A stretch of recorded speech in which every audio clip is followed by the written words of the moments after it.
Tes 1 2 tes testing 1 2 percobaan 1 2 tes 1 2 tes. Okey.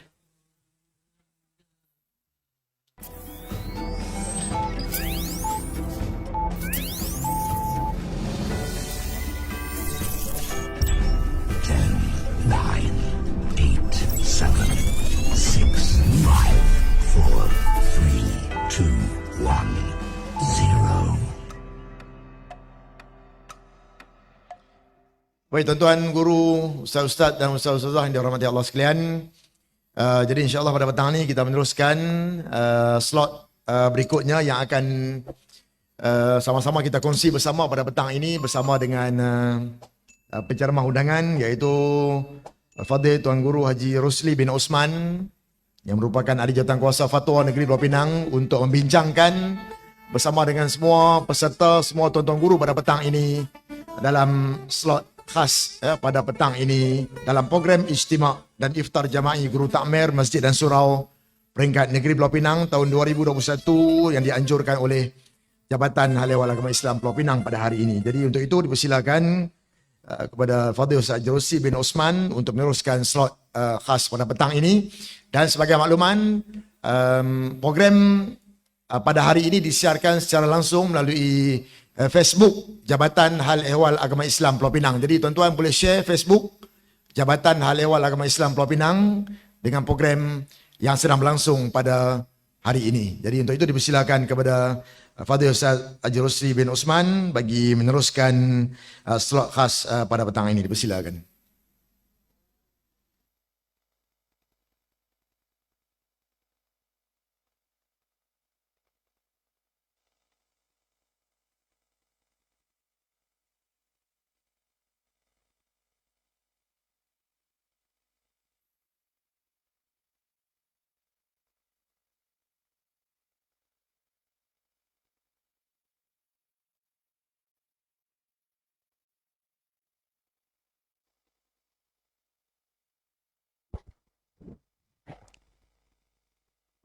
Assalamualaikum warahmatullahi wabarakatuh.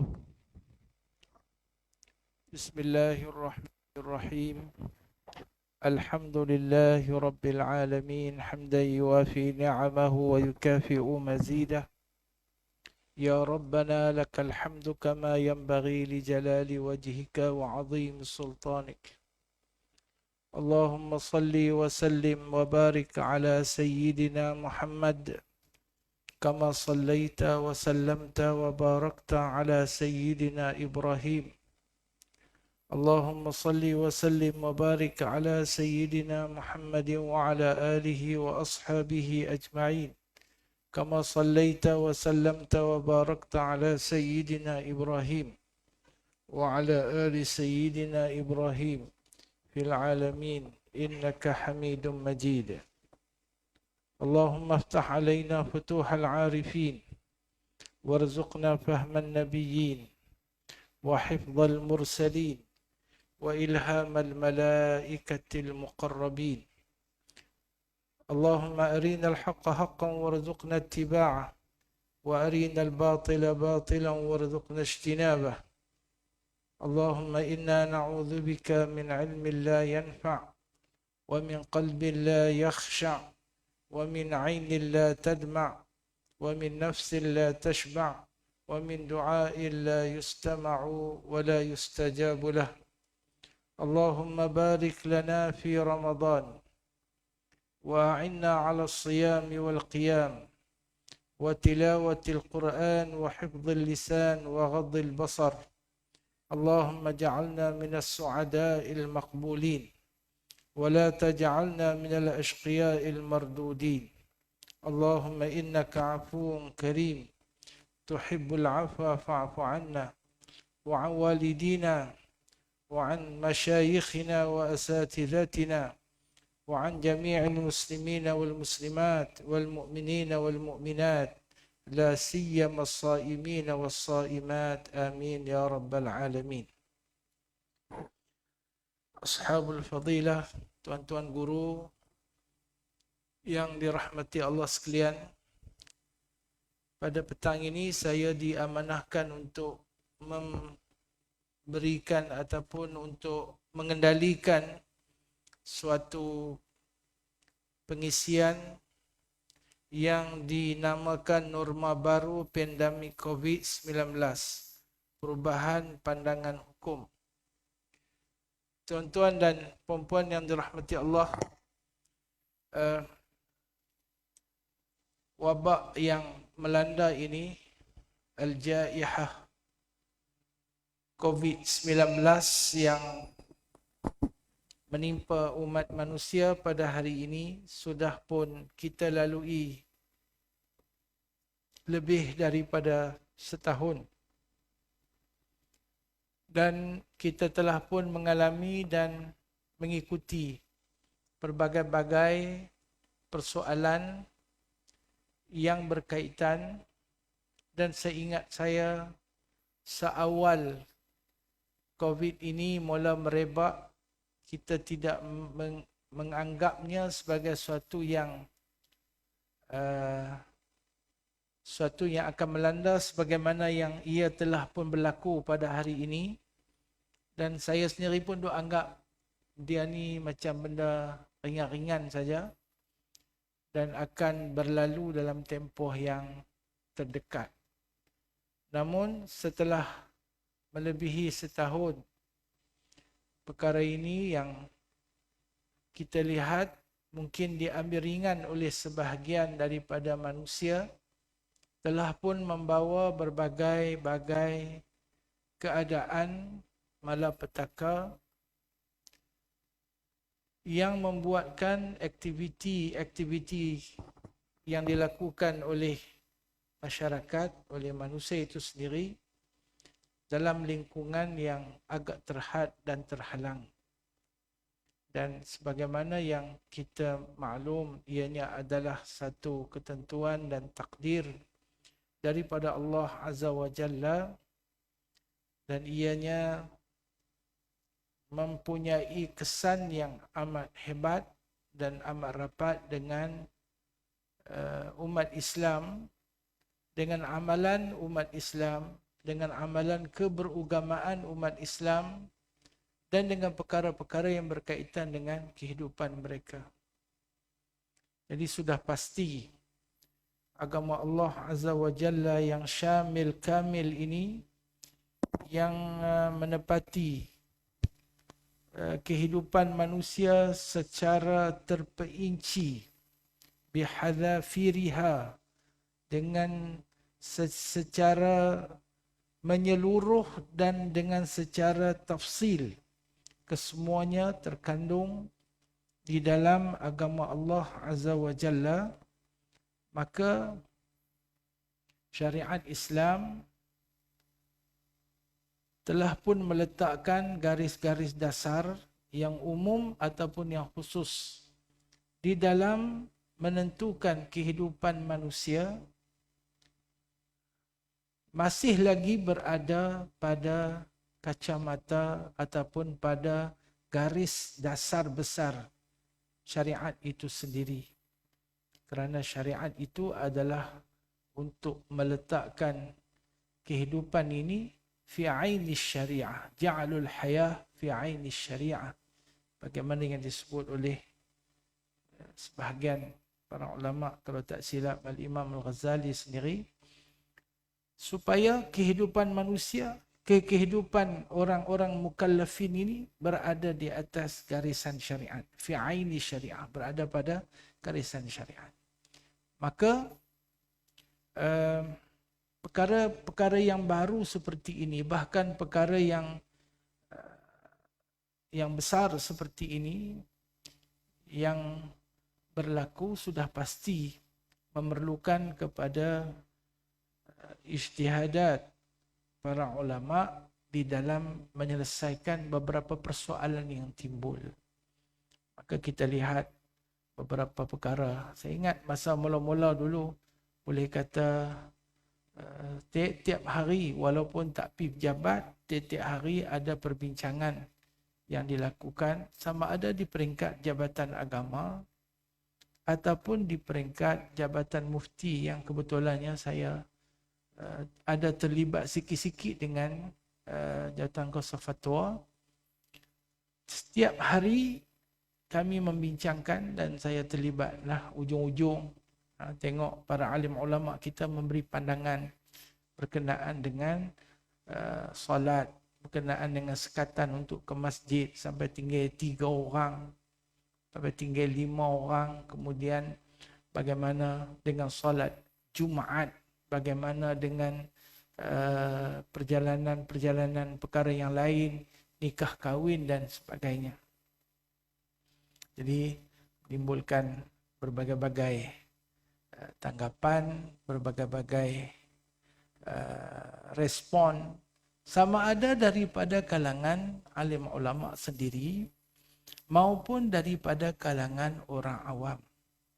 Apapun hikmah Allah Azza wa Jalla yang maha besar itu, kejadian pandemik ini telah pun membuka mata kita semua untuk bagaimana kita berinteraksi dengan syariat dan bagaimana untuk kita memenuhi ruang-ruang bersyariat dalam kehidupan ini, dan bagaimana supaya kita tidak jumut di atas satu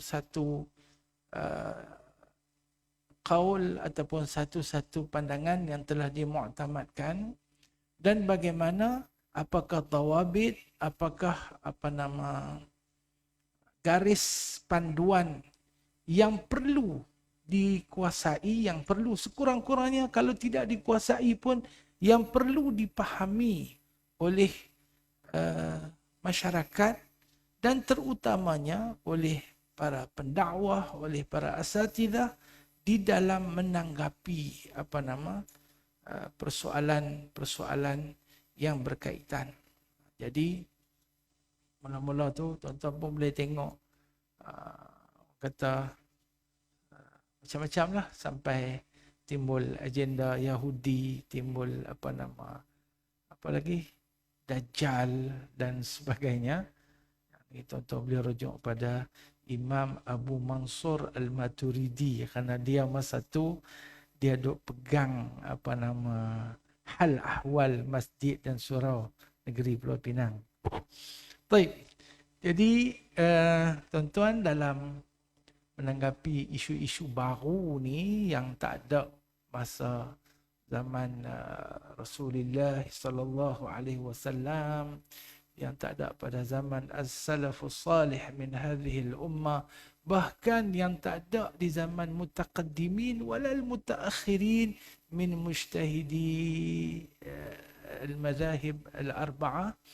Jadi sekarang ini tuan-tuan pun dah banyak kali masuk beberapa kursus yang dianjurkan oleh pihak Ta'mir, daurah takwin fuqaha ke aku tak silap kan, kursus pembikinan takwin fuqaha. Tuan-tuan dah tengok apa yang disebut sebagai fiqh aulawiyat, fiqh muwazanah dan sebagainya, dan ianya adalah usaha ulama yang mutaakhirin zaman kita ini, kontemporari ini, untuk memberikan panduan kepada hamalatus syariah al-islamiyah, kepada orang-orang yang membawa agama ini bagaimana untuk menghadapi suasana-suasana yang berbeza dan zaman yang berubah. Kenapa? Kerana an-nusus asy-syar'iyyah mahdudah. Nas-nas syara' ini dia mahdudah, dia dia pada jumlah yang tertentu dan tidak akan bertambah. Ayat Quran menyatu saja, hadis pun menyatu saja. Nusus syara' itu, nas-nas syara' itu dia ada sempadannya dan ada bilangannya, berbanding dengan al-hawadith, berbanding dengan perkara yang berlaku itu tidak terhingga banyaknya. Sebab itu apabila nak menjadikan kehidupan masyarakat itu berada di atas syariat, maka tuan-tuan, kita semua bertanggungjawab untuk memperjelaskan kepada masyarakat, memperjelaskan kepada orang ramai berkenaan dengan hukum Allah Azza wa Jalla, hukum syarak yang berkaitan. Baik itu sama ada kita ni mufti ke, sama ada kita ni jawatan kuasa fatwa ke, sama ada kita tak mufti pun, tak jawatan kuasa fatwa pun, tetapi kebanyakan kita berinteraksi ataupun kebanyakan kita melaksanakan tanggungjawab ifta itu boleh dikatakan hari-hari. Ifta dengan makna bayan al-hukm al-syar'i, menyatakan hukum syarak bagi orang yang memerlukan penerangan ataupun bagi perkara yang berlaku yang memerlukan kepada penjelasan hukum syarak. Jadi mau tak mau kita kena tengok perkara ini dan kita kena boleh membezakan di antara apa yang kita ertikan sebagai fakta pengajaran, apa yang diertikan sebagai ifta, dan apa yang dimaksudkan dengan al-qadha. Contohnya 3 perkara. Contoh bila mengajak dalam masjid, mengajak di sekolah, mengajak dalam bilik kuliah, tuan-tuan boleh sebut semua mu. Tuan-tuan boleh sebut semua mu. Boleh habaq satu masalah dan boleh hurai masalah tu, dan boleh sebahagian daripada kita boleh menghuraikan dan boleh menjelaskan perbezaan pandangan di antara orang yang mengharuskan, di antara orang yang tidak mengharuskan, adillatul mujizin, adillatul mani'in, contoh. Kemudian kita boleh mengesan asbabul ikhtilaf. Kemudian kita boleh sebahagiannya boleh melakukan tarjih kalau ianya dalam satu mazhab, ataupun kalau dia melibatkan beberapa mazhab, dia boleh melakukan ikhtiar dalam walaupun dia tidak bermazhab yang itu, dia mazhab Syafi'i, tapi dia memilih pandangan dalam mazhab yang lain sebagai ikhtiarat. Dan ini dilakukan oleh para ulama sejak dahulu lagi. Jadi dalam kita menghadapi pandemik ini, kita dapat lihat bagaimana seingat kita bagaimana pesanan para alim ulama dulu kan, mereka kata kalau ada qaul dhaif pun hampa jangan pandang sebelah mata dengan qaul dhaif dalam mazhab ke, kerana mungkin dia dhaif dalam mazhab tetapi dia mu'tamad dalam mazhab yang lain, contoh. Dan mungkin kenapa ada qaul yang dhaif itu, kerana ada masa dan ketikanya perlu kepada disandarkan kepada qaul yang dhaif ini untuk mentahqiqkan maslahah yang besar, iaitu meletakkan kehidupan di atas kacamata syariat, meletakkan kehidupan di atas garisan syariat. Sebab itu ifta, kalau pengajaran tu mengajak, dia boleh habaq semua, yang ni kata makruh, kau ni kata baca bismillah ni wajib, kau ni kata baca bismillah makruh, contohnya bagian dan bagian. Tetapi kalau dalam ifta, dia dah masuk beberapa unsur, dia masuk beberapa pertimbangan. Sekurang-kurang ia mempertimbangkan di antara al-ashkhas wal ahwal wal amkinah wal azminah. Dia mengambil pertimbangan orang tu macam mana keadaan dia. Dia mengambil pertimbangan ahwal, keadaan macam mana. Dia mengambil pertimbangan masa macam mana. Dia mengambil juga pertimbangan tempat macam mana. Jadi perkara ini akan menyebabkan timbulnya fatwa ifta. Dan penjelasan hukum syarak berdasarkan itu, dia akan berubah mengikut masa dan dia juga akan berubah mengikut tempat dan keadaan. Dia akan berubah mengikut masa, akan berubah mengikut tempat dan keadaan, dan berdasarkan kepada dawabit yang telah ditetapkan oleh syariat itu sendiri. Kemudian kita ada satu lagi yang berbeza daripada ta'lim, daripada fatwa, dengan satu lagi disebut sebagai al-qadha. Qadha ini adalah keputusan perundangan. Lah ni kita pergi mahkamah lah, kita ada mahkamah syariah. Jadi mahkamah beza dengan qadha. Keputusan mahkamah itu, mahkamah terikat dengan sesuatu yang telah diperundangkan. Sesuatu yang diperundangkan. Dan keputusan mahkamah, keputusan qadha itu adalah mulzam. Mulzam ni kena ikut, tak boleh tak turun. Walaupun kita ada pandangan yang berbeza.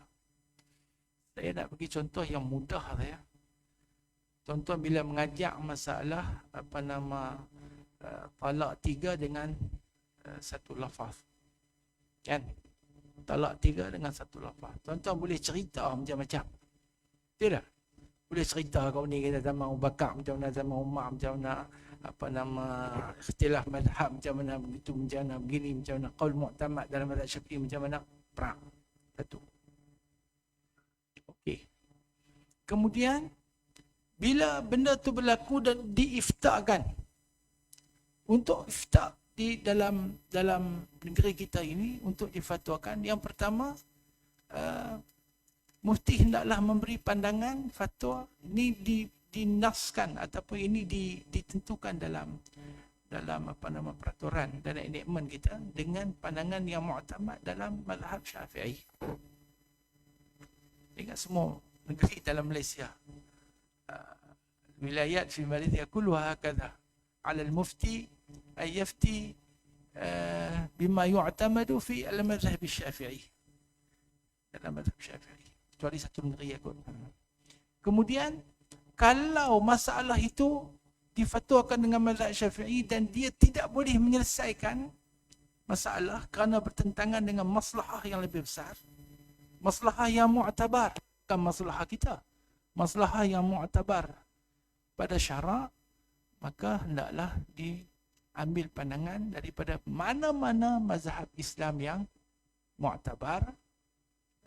Kalau kita yang ma'rufnya mazhab yang 4, bahkan mazhab yang ada yang mengatakan 8, ada yang mengatakan 9, qaul mu'tamad dan mazhab yang 4. Lepas tu kalau tak selesai lagi, barulah boleh dilihat dalam pandangan dalam mazhab yang lain, pandangan-pandangan yang tidak mu'tamad, qaul yang marjuh dan sebagainya.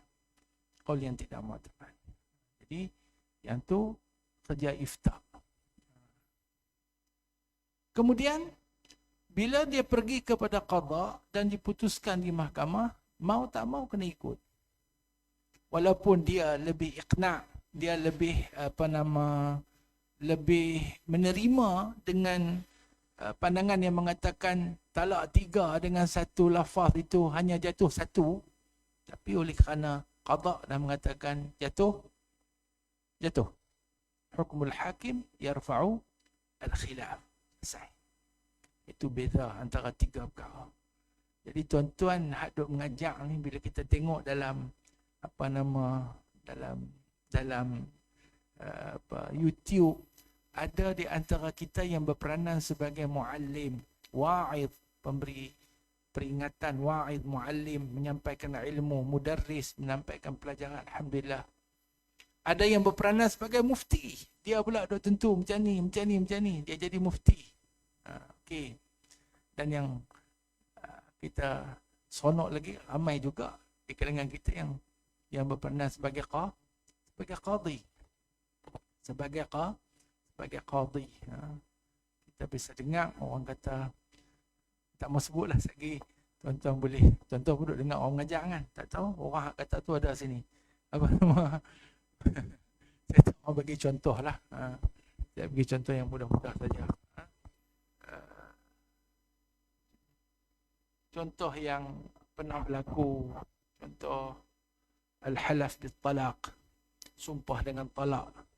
Dia sumpah dengan ta'liq talak. Kan? Jumhur kata dia kekal sebagai ta'liq, dan ta'liq itu pakai. ada pandangan Syekhul Islam Ibn Taymiyah, dia kata boleh selesai dengan bayat kafarat sumpah. Jadi benda tu bukan ikhtisas kita. Kalau orang tanya, tuan-tuan kena kata, oh yang ni, kita tahu dah, nikah kahwin ni terlibat dengan mana? Dengan mahkamah. Jangan duk iftak. Kok pun kita mufti. Jangan duk bagi pandangan yang lain. Kita boleh habaq, tapi benda ni bila naik mahkamah, mahkamah akan putuskan berdasarkan kepada apa yang telah ditaknin, apa yang telah diperundangkan. Jadi orang pakai qaul kita, tiba-tiba pergi mahkamah, jatuh juga talak. Kan? Orang main kata, Ustaz, saya silap. Kata macam mana?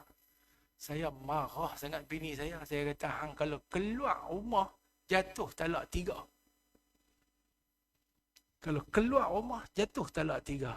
Lepas tu dia tak keluar mana, Ustaz?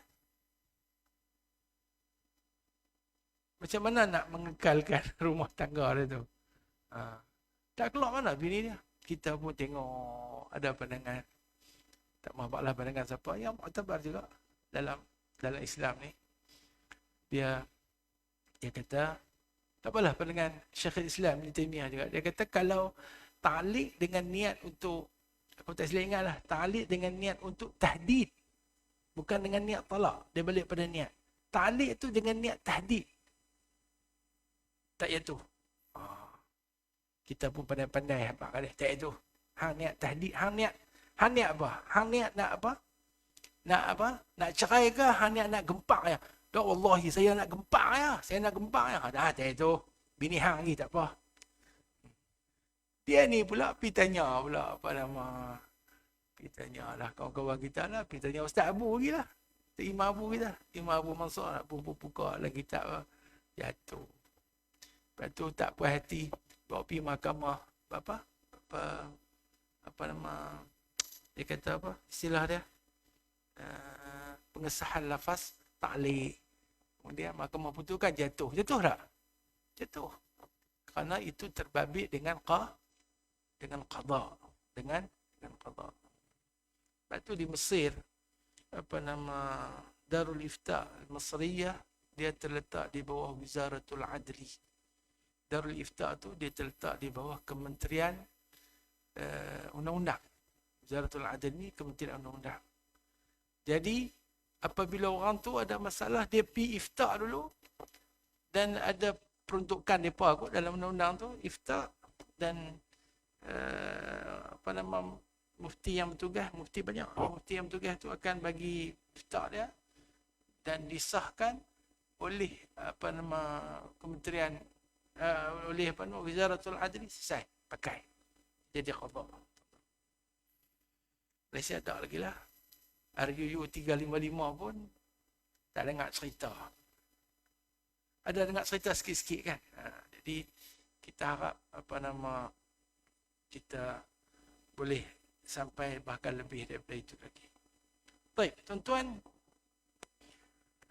bila bercakap tentang apa nama syariat kita ini, dan ini beberapa nota yang semua orang tahu lah berkenaan dengan khasais syariat itu sendiri. Al-wasatiyah, al-adl, al-shumul, dia hakimatun ala kulli tasarrufin min tasarrufil insan bil wujub wal hirmah wal karahah atau nadab sampai habis. Kemudian waqi'iyah, kemudian al-jaza' ad-dunyawiyah wal-ukhrawiyah. Ini tuan-tuan pun tengok yang syariat ini di antara kelebihannya adalah salahiyatus syariah, salihul al-Islam ni adalah salihul likulli zamanin wa makan, untuk semua masa dan tempat. Maka dalam menanggapi perkara-perkara yang baharu ini, para ulama dulu lagi menamakan dia sebagai benda-benda yang an-nawazil al-mustajaddah ataupun al-nawazil al-mustahdathah, yang berlaku di dalam kehidupan manusia. Sehingga ada satu perbincangan yang disebut sebagai fiqhu an-nawazil. Jadi pandemik ke apa ke, jangan kata pandemik. Lagi ada contoh saya letak tadi, Duit kertas pun nawazil juga. Duit kertas ni dulu tak pakai. Dulu pakai duit apa? Duit daripada apa nama logam. Sama ada emas ataupun perak ataupun tembaga. Masa orang mula pakai duit kertas,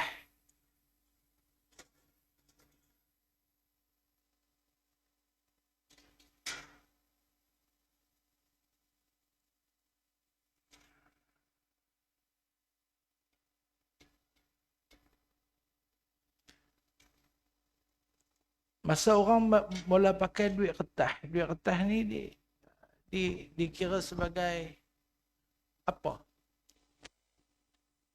Berlaku riba ataupun tidak? Satu. Kena zakat ataupun tidak? Dan ramai di kalangan ulama yang melihat duit kertas itu sama hukumnya seperti duit tembaga. Duit tembaga. Ramai juga.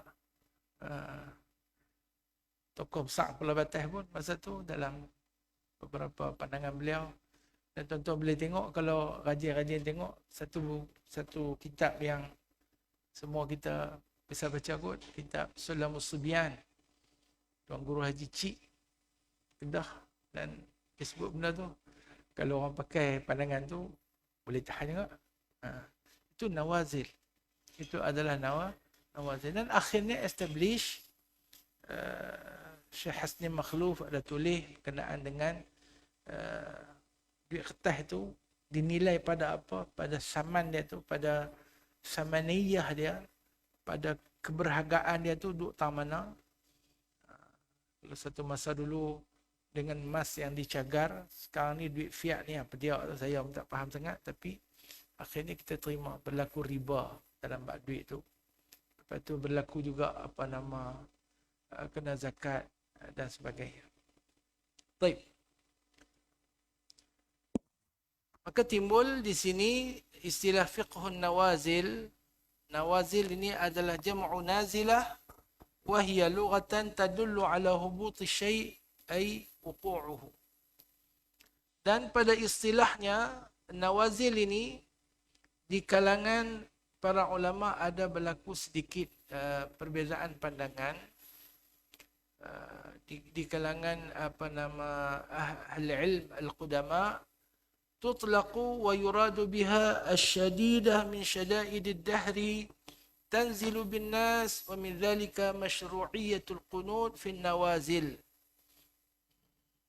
Jadi nawazil ini dia di kalangan qudama merujuk kepada mala bencana ataupun kecelakaan yang berlaku.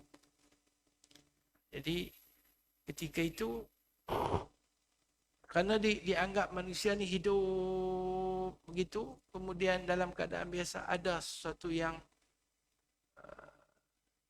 syai' yatra ala hayatin nas yang mendatang dalam kehidupan manusia dan merubah norma dan sebagainya.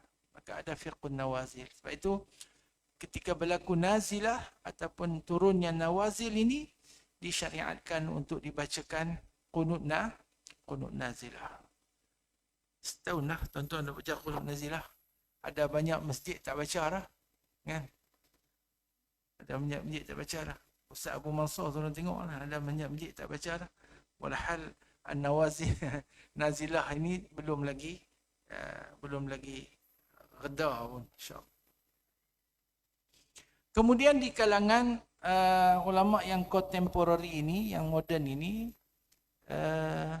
diberikan pentakrifan yang lebih luas, iaitu merujuk kepada yang pertama al-waqai' wal masail al-mustajaddah wal hadithah allati tahtaju ila hukmin syar'iyyin, iaitu perkara-perkara yang berlaku, situasi-situasi dan masalah-masalah yang baru yang memerlukan kepada hukum syarak, yang memerlukan kepada pandangan syarak untuk yang kita kata tadilah, balik pada tadi, untuk tahqiqul maslahah dan yang paling besar bagi maksud yang paling besar bagi seorang mukallaf adalah untuk wa ma khalaqtul jinna wal insa illa liya'budun. Aku tidak ciptakan jin dan manusia kecuali untuk mengabdikan diri kepada aku. Maslahat hidup kita yang paling besar adalah untuk tahqiq al-ubudiyah. Macam mana ubudiyah itu boleh kita tahqiq kalau kehidupan kita tidak berada pada garisan syariat? Maka benda-benda baru ni, duit duit kertas lah, bank lah, pinjaman lah, urus niaga yang baru ni lah, pening tuan-tuan tahu. Tuan-tuan nak bagi hukum macam mana? Doshit tak doshit lah. Datuk Syed Muhyiddin tahu tak doshit? Tahu tak? Saya pun baru dengar 2 minggu. Doshit. Tapi dia faham muda-muda ni tahu. Sopi ente tahu kan? Doshit. Kan ente terlibat. Ente duduk level mana? Yang tu semua mustahdathah yang hadithah, nawazil, nazilah yang berlaku yang memerlukan kepada hukum syarak. Berubat dengan darah, bukan darah, berubat dengan plasma darah, berubat dengan pelet darah. Contoh, macam mana? Dan dalam mazhab kita pula amat sempit dalam masalah istihalah. Tuan-tuan,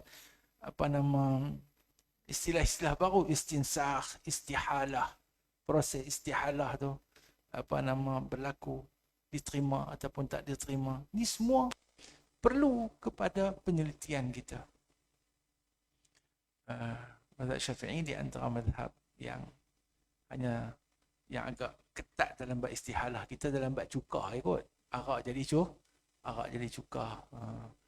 Mazhab yang luas sikit mazhab Hanafi, yang sempit dalam bab ni adalah mazhab Syafi'i dengan mazhab Ahmad ibn Hanbal rahimahumullah. Baik.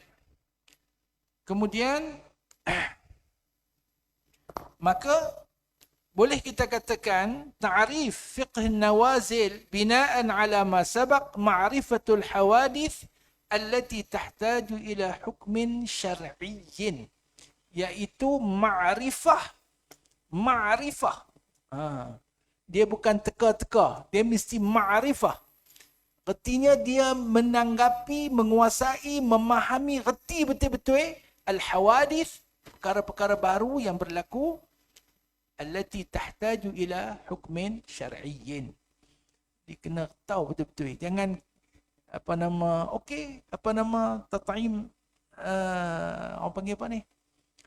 Vaksin, tat'im kita cucuk vaksin tu, kita tak boleh, vaksin ni haram, game. Kita tak tahu vaksin buat apa. Sebab tu kita kena dia ada dawabit dia yang kita letakkan. Kata, saya kutip di sini, kata beliau, faqauluna ma'rifah yashmalul ilm wadh-dhann fa kharaja bidzalika al-jahlu wal-wahmu wasyakku lianna idrak al-ahkam al-fiqhiyyah qad yakunu yaqiniyan wa qad yakunu dhanniyan. Adh-dhannu yang menepati tempat yaqin, adh-dhannu alladhi yanzilu manzilatal yaqin. Tak apa. Jadi kita punya tanggapan kepada hawadis itu mesti tepat dan hampir tepat. Dengan kata lain, jangan buat kepala. Wa qawluna al-hawadith biha al-shay' alladhi yaqa' wa lam yakul lahu ma yumathiluhu. Tak pernah ada dulu. Benda tu benar-benar berlaku sekarang, dulu tak ada. Walaha iddatu suwar. Contohnya ada beberapa gambaran. Dia kata hawadis jadidah taqa' li awwali marrah. For the first time benda tu berlaku. Seperti an-nuqud al-waraqiyah, duit kertas, wa zira'atul a'dha, dan pemindahan organ. Dulu tak ada. Ambil jantung babi, boleh bubuh. Ambil jantung orang buang, ganti dengan jantung babi. Boleh lah? Tak tahulah. Dulu tak pernah berlaku. La berlaku. Yang kedua, hawadis jadidah tughayyiru hukmaha litaghayyuri ma'tamadat alaihi min urfin mislu suwar qabd al-mabi' al-mu'asirah. Macam mana berlakunya muqabadah dalam jual beli. Sebab itulah ni ada istilah yang disebut sebagai muqabadah hukmiyah dengan muqabadah haqiqiyah. Qabad hukmi, qabad hakiki. Transfer masuk dah. Contohnya kan. Sebab tu macam mana nak berniaga emas dan sebagainya. Nak mengelakkan daripada riba dan sebagainya. Kemudian hawadis ishtaraka fi takwiniha akthar min suwar al-qadimah. Seperti akad istisna, bi' murabahah lil amiri bisyira dan sebagainya. Ini dalam bab jual beli.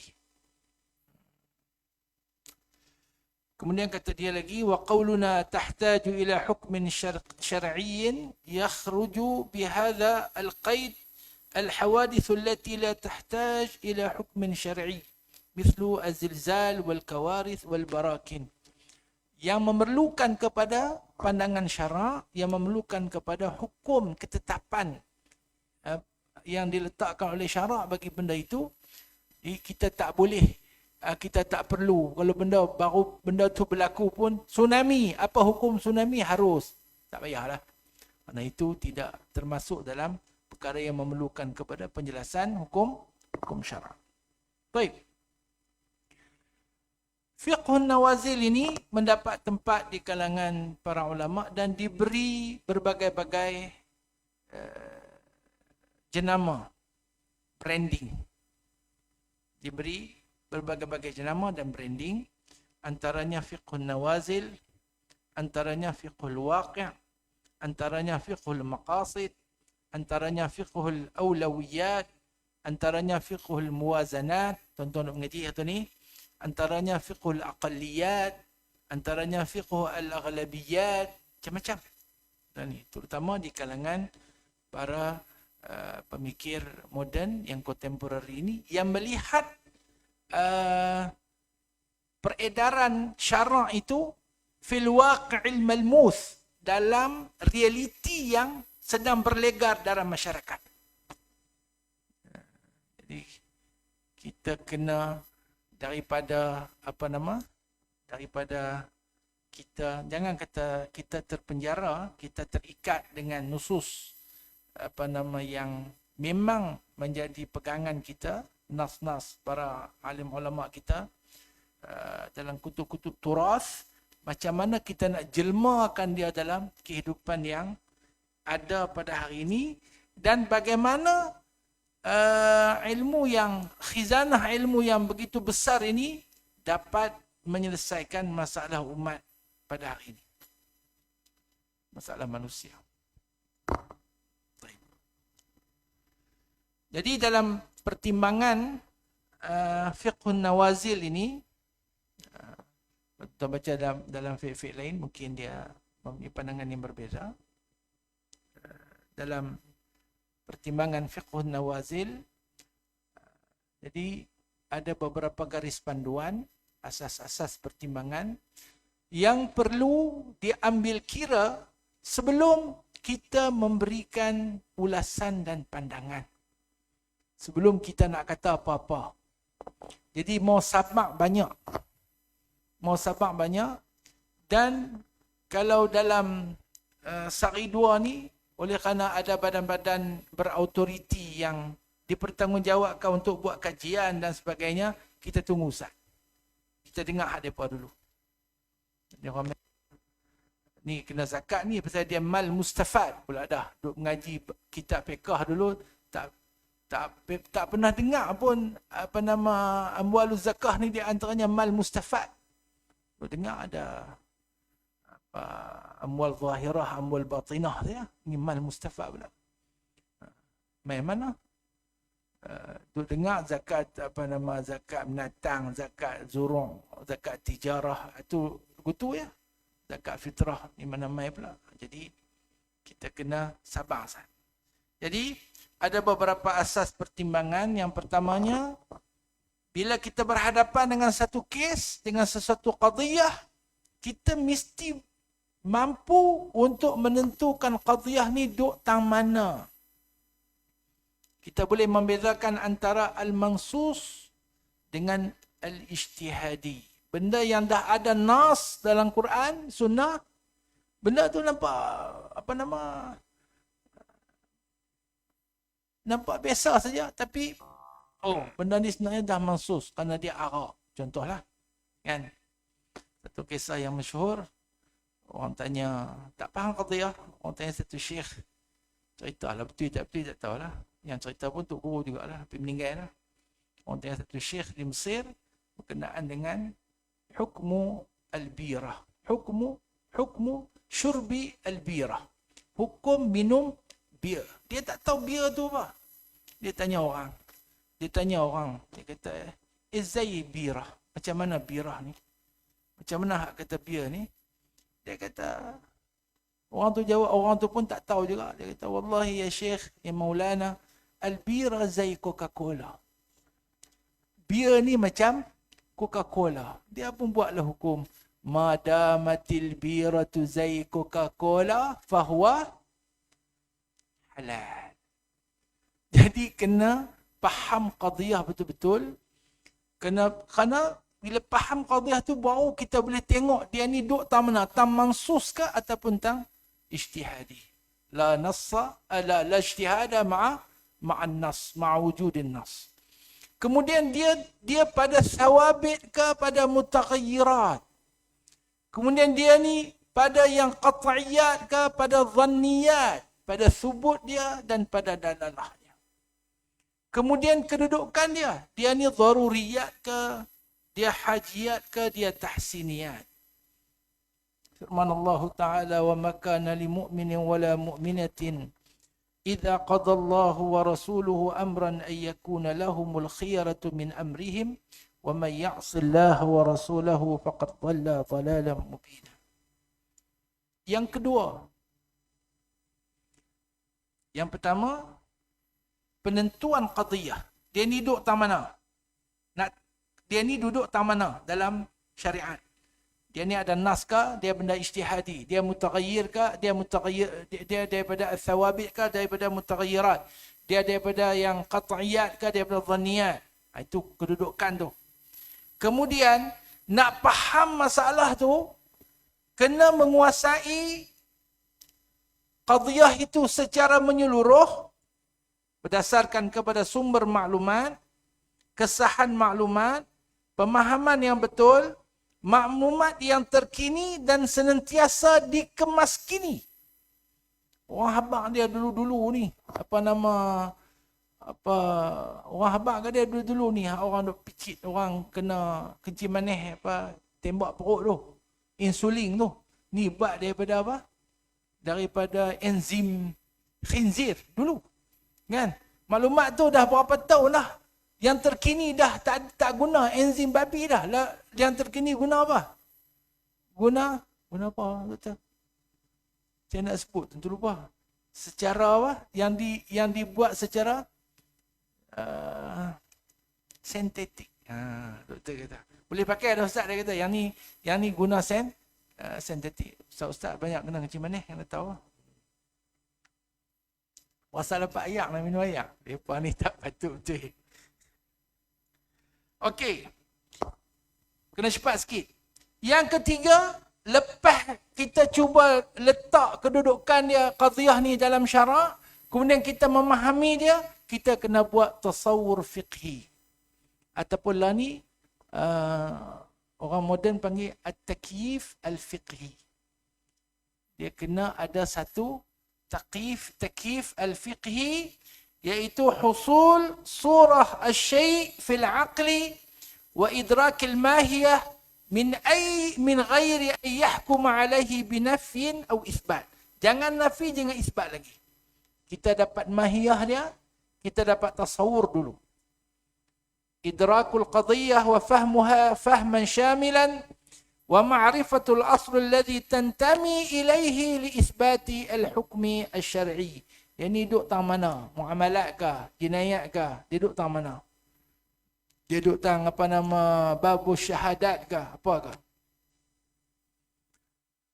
Kata al-Imam Syatibi rahmatullahi alaih, wa ilmu bil mawdu' ala ma huwa alaih. Nak tahu dia betul-betul dia tu lagu mana.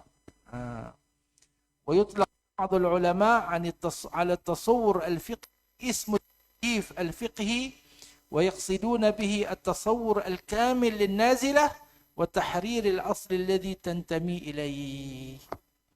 Kita ada nama dia jual beli apa nama? Doorship. Saya bagi contoh doorship. Jadi kita dalam fiqh ni ada baqarar, ada bai' ma'dum, ada bai' majhul, ada bai' maghbun, ada macam-macam. Kan? Jadi kita nak kena buat apa? Takyif dulu. Kita nak kena dia ni duduk tang mana? Akad dia akad lagu mana? Dia makan upah tu macam mana? Dia ijarah ke? Dia apa nama akad istisna ke? Dia apa nama dia jualah ke apa ke? Baru kita nak boleh jangan tak ni boh tu hak duk ada ni jumpa dapat sipi saja boh tu nak boleh mana tu ni. Kemudian bagaimana apa nama ada hilah tak pada syarak nak pelepah nak bagi dia tetap duduk atas apa? Nak duduk juga atas ala aini syariah. Tuan-tuan duduk atas dalam kepala yang tu. Bersyariat ni adalah nak menjadikan hidup ni ala aini syariah. Sebab tu lah ni apa? Dulu ni masa saya mula kerja, kalau orang beli kereta baru tu, Datuk Syed tu, orang beli kereta baru, orang kata dia tu beli kereta, tengok dia lekeh macam kita ya, dia tu kereta riba orang kata. Pasal tak ada apa nama? Dia beli cara Islam tak ada lagi macam tu, hutang cara Islam. Yang paling awal satu bank apa tu, dia buat sistem dia panggil skim senyum. Berlandaskan syariat, nama dia skim senyum. Kau tak silap ingat saya lah. Tahun 90, 91 tu. Alhamdulillah.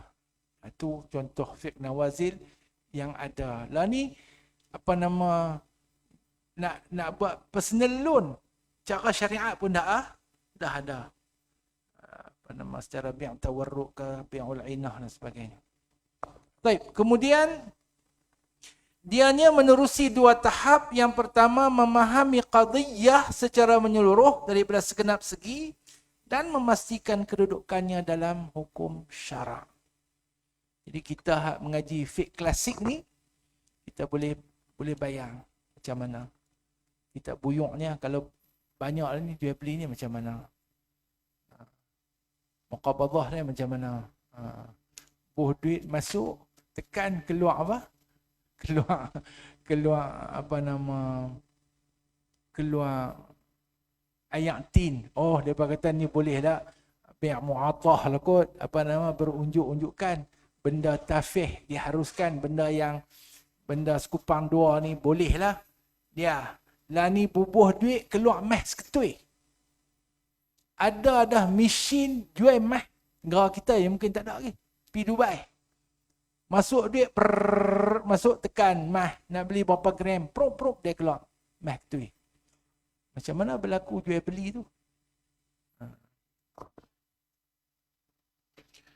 Kemudian untuk tasawur fiqhi ini dia ada beberapa garis panduan, iaitu yang pertama hendaklah terbina di atas asas yang sahih dan mu'tabar berdasarkan sumber usul tasyri', Quran, sunnah, qiyas yang benar, qawaid usuliyah, qawaid fiqhiyah dan maqasid syariah. Ini di antaranya. Kena menguasai. Nak cakap bab nawazil ni, nak memberi hukum dalam nawazil ni, kena menguasai benda-benda ni. Kata Imam Ibn Abdul Barri rahmatullahi alaih, ijtihada la yakunu إلا على أصول يضاف إليها التحليل والتحريم ولا يجتهد إلا عالم بها ومن أشكل عليه شيء لزمه الوقوف ولم يجوز له أن يحيل على الله قولا في دينه.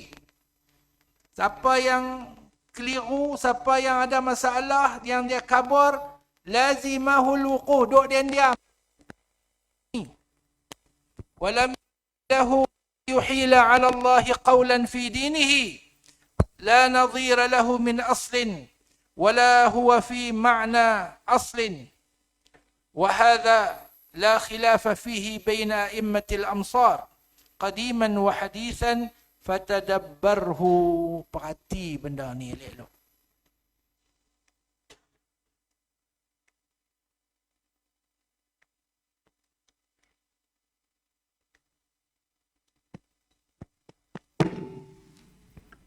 Baik. Kemudian yang kedua, memastikan waqi' yang berlaku secara sebenarnya.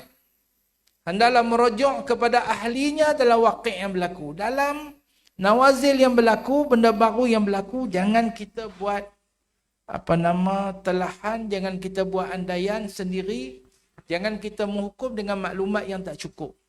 Jadi kena rujuk pada ahli dia. Kalau kesihatan, kalau perubatan, ahli perubatan. Ekonomi, ahli ekonomi. Dan begitulah seterusnya. Dalam masalah ini, kepakaran dan pengalaman adalah dua elemen yang paling penting.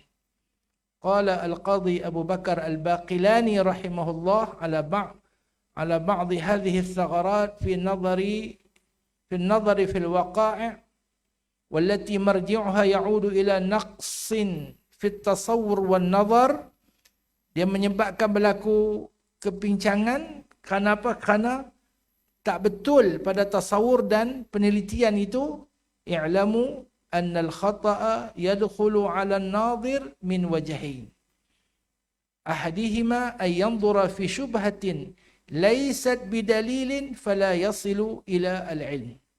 Wal akhar ay yanzura nadhran fasidan وفساد النظر يكون بوجوه منها أنه لا يستوفي. Dia tak menguasai pun benda tu. Dia tak tahu pun apa yang dimaksudkan dengan vaksin ke apakah. Wala yastakmiluhu. Dia tahu tapi pengetahuan dia tak menyeluruh.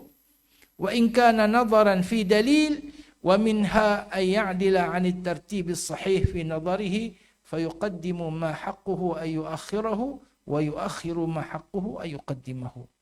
Ya, pada dua lah dia kata. Pada memahami qadhiyah tu dan pada pendalilannya. Baik, yang seterusnya juga GP kita ataupun garis panduan kita ditekankan tentang al-ahliyah, keahlian dalam mencerakin hukum, keahlian dalam mengistinbat hukum. Jadi yang ni semua kita tahu, menguasai ilmu syarak, memiliki aqliyah faqih, malakah fiqhiyah, dia kena ada jiwa faqih. Fiqh tu dah jadi darah daging dia. Dia kena ada malakah fiqhiyah yang rasikhah. Dia kena ada aqliyatul faqih. Dia kena fikir macam mana faqih fikir. Bukan tarak hafal masail yang kitab ya. Dia kena tahu.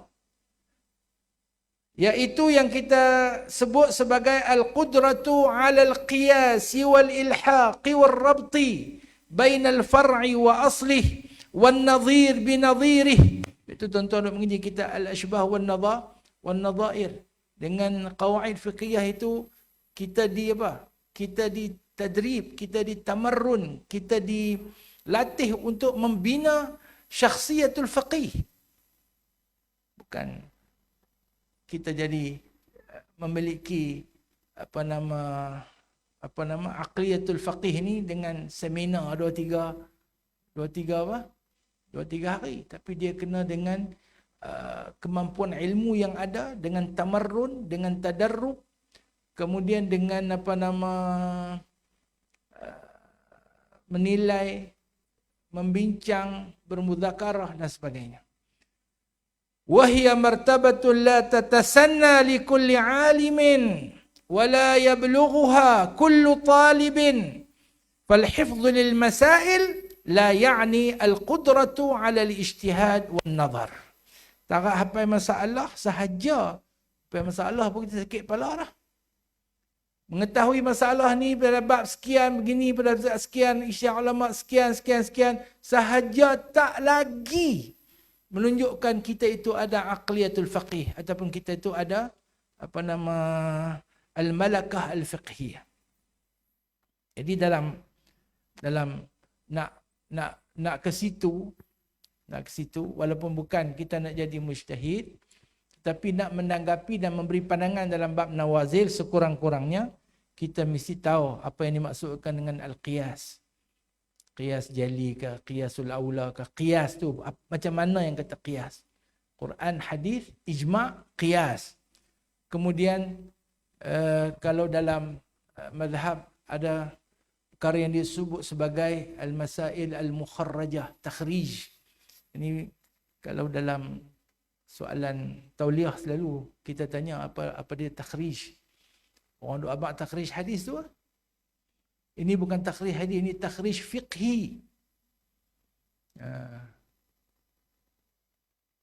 Takhrij fiqhi tu apa dia? Okey. Tarjih. Kemudian ikhtiarat. Apa beza antara tarjih dengan ikhtiar? Semua balon tarjih saja. Okey. Jadi kemampuan untuk qiyas, kemampuan untuk takhrij, kemampuan untuk tarjih, kemampuan untuk ikhtiar. Kemudian mesti menguasai aqwal mujtahidin dan dapat mengesan asbabul ikhtilaf. Sebab perbezaan. Kena tahu sebab perbezaan itu berlaku pasal apa? Pada naskah, pada memahami qadiyah ke, pada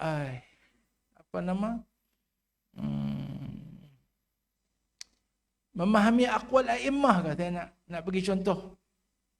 Tak boleh dah, masa pun tak berada dah. Tapi kena faham aqwal mujtahidin dan sebab ikhtilaf mereka.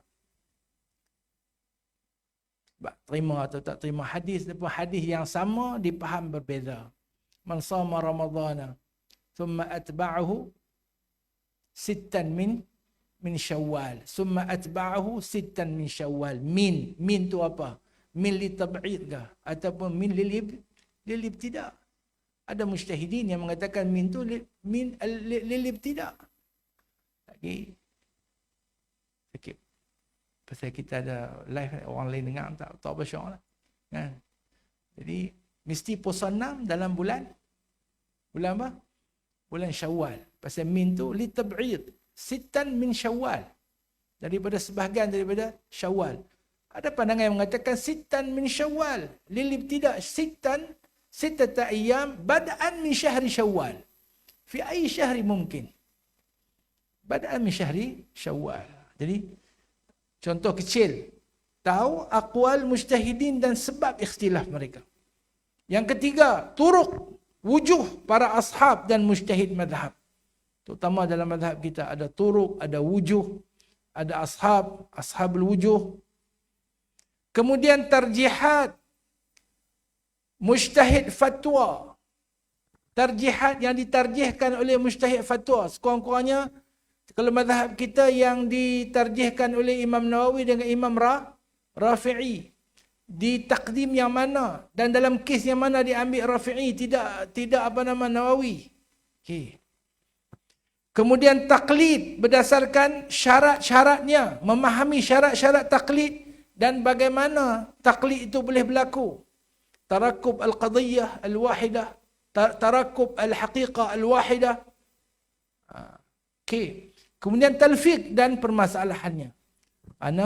Kita nak bagi hukum kepada satu perkara yang baru berlaku. Yang kita dah letak tang ni, tengok dalam mazhab ni kata ni, dalam mazhab ni kata ni, kalau kita nak taklid mazhab ni macam mana. Satu bab ya, bab jual beli contohnya. Baik. Jadi sebelum kita nak melangkah kaki dalam fiqhun nawazil ini, keahlian itu perlu ada. Yaqulu al-Imam As-Suyuti qala al-Ghazali fi kitabih Haqiqatul Qawlain wad'u as-suwari lil masail laysa bi amrin hayyin fi nafsihi bal adh-dhaki rubbama قدر على الفتوى في كل مسألة إذا ذكرت له صورتها ولو كلف وضع الصور وتصوير كل ما يمكن من التفريعات والحوادث في كل واقعة عجز عنه ولم تخطر بقلبه تلك الصور أصلا وإنما ذلك شأن المجتهدين.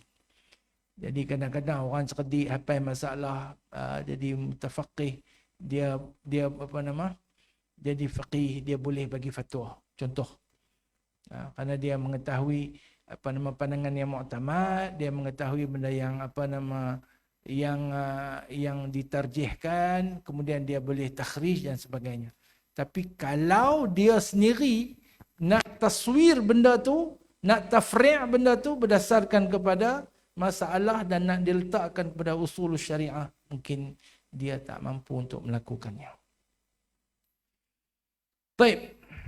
Kemudian yang terakhir dalam menanggapi benda baru ni, hak kata pandangan tu berubah tu pasal apa? Juga mengambil kira pertimbangan maqasid syariah. Pertimbangan hikmah dan maksud daripada syariat, iaitu maksud syari', maksud mukallaf, qasdul syari', qasdul mukallaf, maqasid syar'iyah dengan maqasidun nufus. Kena ambil kira juga maqasidun nufus supaya dia tidak melampaui al-maqasid asy-syar'iyyah. Maksud hawa nafsu. Jadi kita pun agak risau tentang perbicaraan maqasid secara berleluasa di dalam masyarakat tanpa panduan. Jadi Tok Guru, Ashabul Fadilah, mau tak mau kena juga meneliti maqasid ini daripada mula. Dia maqasid ni dia dibincangkan dalam bab Ta'lilul Ahkam, kan? Ta'lilul Ahkam mula dibincang di zaman Al-Imam Syatibi sampai kepada Ibn Ashur, sampai kepada Syekh Alal Al-Fasi, sampai zaman moden ni kepada Syekh Ahmad Ar-Risuni. Macam mana susul galurnya, dan dikatakan yang mula-mula mengenengahkan ke dalam masyarakat pengetahuan maqasid secara berleluasa dulu ni hanya di kalangan para alim ulama sahaja. Kita kata buah Tok Guru, ya, kan? Kemudian di zaman tahun 50-an, zaman negara-negara Islam mula merdeka, ramai tak mau nak melaksanakan syariat Islam kerana melihat dia sebagai suatu yang mundur, suatu yang terbelakang dan sebagainya. Sehinggalah seorang tokoh daripada Maghribi namanya Syekh Alal Al-Fasi. Alal Al-Fasi ni faqih Qurawin, dan dia masuk politik di wakil rakyat, jadi Perdana Menteri. Berarti dia nama Hizbul Istiqlal. Dia mengenengahkan maqasid ni supaya masyarakat faham yang dimaksudkan dengan syariat itu dan apa maqasidnya untuk dilaksanakan dalam kehidupan. Dalam kitab beliau Syariatul Al-Islamiyah wa Maqasiduha. Zaman 50-an, 60-an tu orang duk sibuk Al-Islam Dinun wa Daulah. Orang tu dia pada tulis satu buku Al-Islam Dinun wa Daulah. Kerana orang nak buang agama ni, nak pergi duduk dalam masjid saja, meratib baca Quran saja, dalam urusan kehidupan seharian, urusan pengurus urusan negara dan sebagainya nak dibuang. Tak ada kena mengena dengan Islam. nak ambil pandangan ilmani, nak ambil pandangan sekular. Sehingga ada ulama Azhar, dia tulis kitab Al-Islam wa Usulul Hukmi, Syekh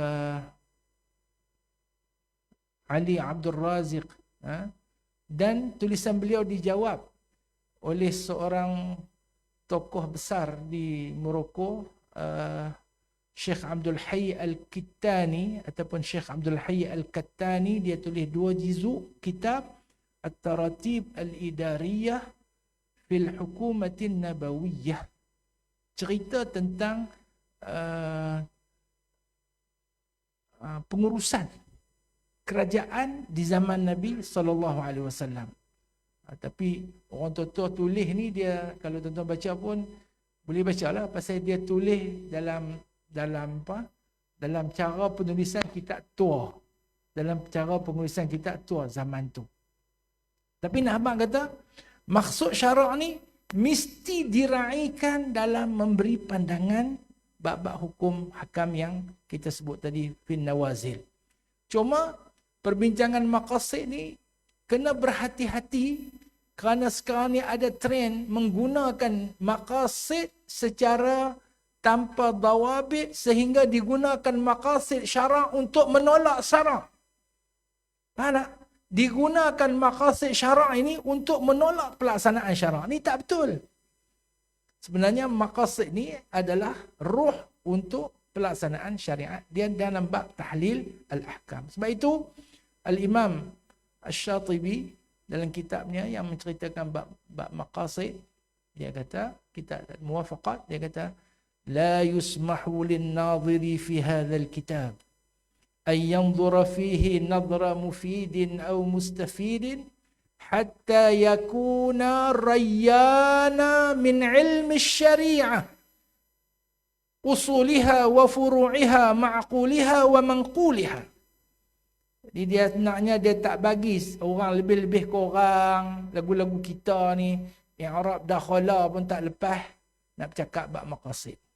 Kita aku ni jangan tak izin, dia kata. Siapa pun nak tengok kita aku sebagai orang hak tengok yang nak mufid, nak guna ni, nak bagi faedah ke orang, ataupun mustafid, mengaji kitab ni dia nak dapat faedah. Hatta hinggalah yakun rayyan, dia dah jadi mahir betul-betul. Berayak dah. Rayyan, dia tu dah cayak dah. Min ilmi syariah, usuliha wa furu'iha, manquliha, ma'quliha wa manquliha. Lah ni semua orang nak bercakap bab maqasid. Jadi mau tak mau, tuan-tuan, kita kena faham maqasid dan bagi penerangan yang besar, yang benar kepada masyarakat. Sampai digunakan maqasid yang 5 itu untuk menghalalkan benda-benda yang diharamkan oleh syarak. Dan bagi Al-Izz Ibn Abdissalam, Sultanul Ulama, bagi beliau maksud syarak yang paling utama adalah untuk menjaga maslahah. Maslahatul ibad ad-dunyawiyah wal ukhrawiyah. Wa man marasa syari'ah, qal man marasa syari'ah, dalam Qawaid al-Ahkam al-Kubra. Wa man marasa asy-syari'ah wa fahima maqasid al-kitab was sunnah alima anna jami'a ma umira bihi li jalbi maslahatin aw masaliha aw li dar'i mafsadatin aw mafasida aw li amrayni ma'an ditambah alif. Wa anna jami'a ma nuhiya anhu lidaf'i mafsadatin aw mafasida aw lijalbi maslahatin aw masaliha aw al-amrayn. Wa yaqulu aydan fa inna Allah ta'ala arsala ar-rusula wa anzala al-kutuba liiqamati masalih ad-dunya wal akhirah ودفع مفاسدهما والمصلحة ladzatun aw sababuha. Maslahat tu ladzatun aw sababuha. Aw farhatun aw sababuha. Wal mafsadah alamun aw ghammun aw sababuha. Jadi maknanya tahqiqul maslahah itu adalah suatu yang paling penting dalam syariat agama kita ini, dan masalah yang paling besar adalah masalah seseorang hamba untuk meletakkan kehidupannya sebagai hamba Allah Azza wa Jalla. Tuan-tuan dan puan yang dirahmati Allah, masa ni dah habis dah, saya pun tak mau cakap apa lah pula. Dan saya pun tak mau buka soalan, tak pergi susah pula. Pasal benda ni adalah benda yang begitu subjektif dan ada orang bercakap dalam sudut yang berbeza. Sebab tu timbul berbagai-bagai istilah yang agak moden, istilah yang baru dalam dalam menanggapi an-nawazil al-mustajaddah al-waqa'i' al-jadidah allati tahdusu fil mujtama'. Jadi cukup mungkin sekadar memberi pandangan kepada tuan-tuan dan kepada diri saya sendiri untuk kita pertimbangkan sebelum kita memberi apa-apa pandangan terhadap nawazil yang berlaku, dan begitu juga sebelum kita tidak supaya kita tidak tergesa-gesa ataupun kita tak jadi daripada kalangan orang yang musta'jilun, al-isti'jal. Melayu kata apa isti'jal ni? Kalut gopoh. Kita tidak gopoh dalam, kita mau relax mau banyak. Semayang Jumaat berapa belas orang? Belas orang saja, bukan 40 lah. Oh, pula dah mereka ni. Sesat habis. Pula dah sesat habis. Semayang Jumaat. Semayang Jumaat lah ni dibuat di mana? Di satu qaryah ada berapa Jumaat? Menaksah semua minta semayang Jumaat, berkat bagi semua. Kan? Surah-surah berkat bagi. Yang saya tahu tu pasal bila dah bagi, mereka imam tak ada. Duk gaduh cari imam pula. Dah bagi lagu tu lah pula. Pasal apa boleh? Dalam mazhab kita pun pasal apa boleh ta'adud Jumaat ni, pasal apa boleh? Pasal apa boleh? Berkelai pun boleh ta'adud Jumaat. Tahu? Di Pulau Pinang ni ada satu tempat sampai la ta'adud Jumaat. Dia daripada dulu sampai ke la pasal berkelai. Walaupun la ni dah tak berkelai. Bila la lah tak berkelai, kita nak suruh daripada Jumaat sekali balik, tak boleh. Yang ni Syekh Hamzah Fahim bagi dulu. Tahun 60-an. Bila kita rujuk fatwa dulu pasal apa? Pasal berkelai. Pasal ada adawah. Adawah orang dulu 50-an, tahun 60-an memang bertetak-tetak. Dulu kalau berkelai ni bertetak. Bila berlaku adawah, yang ni bukan tekan adawah, yang ni adwa. Tak adwa. Pandemik. Jadi masjid tak boleh menampung dan sebagainya. Itu ada pertimbangan hukumnya. Itu qadiyah tu qadiyah yang lama, tetapi dia punya gambaran dia tu dia ada berlain sikit. Pasal apa kita pilih pandangan sembahyang Jumaat, kita boleh sebut berapa orang? 5 orang. 14 orang? 15 setelah mengambil ihtiyat kerana ada pandangan qaul qadim 12 orang, kemudian kalau kita bubuh 12 dia tak main seorang, tak boleh buat main Jumaat juga, buat 15 tu supaya kalau seorang tak main masih lagi dalam lingkungan 12 orang. Seorang tak main, 2 orang tak main, kira belakang. Tu contoh-contoh yang ada. Lepas tu tentang tempat semayang yang berjarak apa semua tu. Kalau orang ada penyakit tak main semayang jemaah pun diizinkan. Yang ni ada penyakit sedang merebak yang ada kebarangkalian merebak tu, kena tengok pula zon. Sebab tu kena zon yang menepati tempat yakin. Siapa punya cakap kena pakai cakap pakar. Pakar kata jangan duduk setempat ada aircon lebih 3 jam contohnya. Bayar berjarak, main makan duduk dekat-dekat pula. Macam mana? Kan? Itu semua diambil kira dalam memberi pandangan dan memberi jalan keluar hukum syarak terhadap an-nawazil yang berlaku. Jadi tuan-tuan perempuan yang dirahmati Allah, saya mohon izin mengundur diri dan saya harapkan apa yang disembang-sembangkan pada petang ini dapat sedikit memberi maklumat dan dapat sedikit membuka ufuk perbincangan di kalangan kita.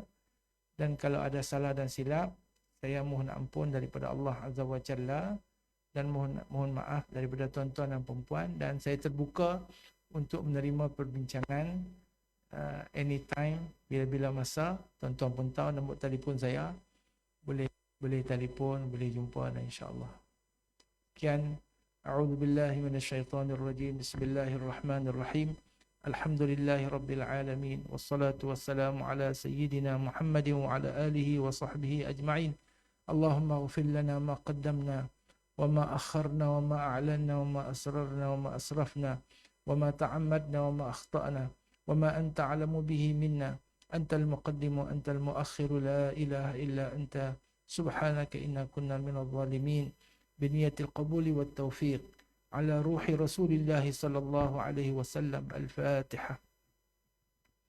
بسم الله الرحمن الرحيم. الحمد لله رب العالمين. إياك نعبد وإياك نستعين. اهدنا الصراط المستقيم صراط عليهم ولا الضالين. اللهم صل أفضل الصلاة على أسعد المخلوقات كسيدنا محمد وعلى آله وصحبه عدد معلوماتك ومداد كلماتك كلما ذكرك الذاكرون وغفل عن ذكرك الغافلون. وسلم رضي الله تبارك وتعالى عن ساداتنا أصحاب مولانا رسول الله أجمعين. سبحان ربك رب العزة عما يصفون وسلام على المرسلين والحمد لله رب العالمين. السلام عليكم ورحمة الله وبركاته. Hadirin yang dirahmati Allah sekalian, mengumumkan ketibaan yang berhormat Datuk Insinyur Haji Ahmad Zakiuddin bin Abdul Rahman, Timbalan Ketua Menteri 1 Pulau Pinang, dengan diiringi bersama oleh Yang Bahagia Tuan Muhammad Zakwan bin Najib Zakaria, Pengarah Jabatan Hal Ehwal Agama Islam Pulau Pinang, bersama dengan Ustaz Muhammad Rizwan bin Dolah dari Jabatan Kemajuan Islam Malaysia JAKIM, dan juga tetamu jemputan.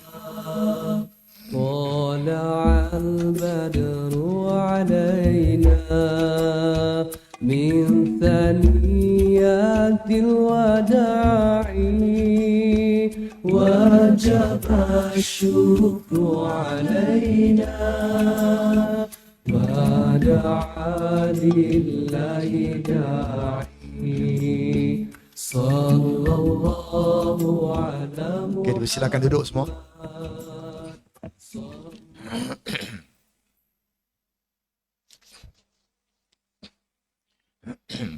Assalamualaikum warahmatullahi wabarakatuh.